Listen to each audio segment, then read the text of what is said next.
स्वामी समर्थ चरित्र कथा अध्याय 19। अक्कलकोटमध्ये त्या दिवशी शांतता काहीशी वेगळीच होती।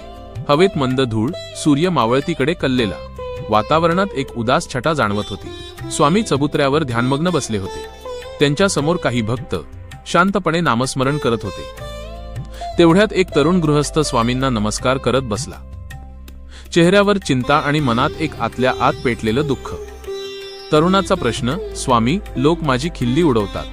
तो म्हणाला, स्वामी, मी काहीतरी चांगलं करण्याचा प्रयत्न करतो, स्वतःला उभं करण्याचा प्रयत्न करतो, पण लोक माझी हसतात, उपहास करतात। मला अभ्यासात, कामात किंवा आयुष्यात यश मिळेल असं कुणाला वाटतच नाही। त्यांच्या शब्दांनी मन तुटतं स्वामी। त्याचे बोलणे ऐकून स्वामींच्या चेहऱ्यावर हलकसं स्मित आलं।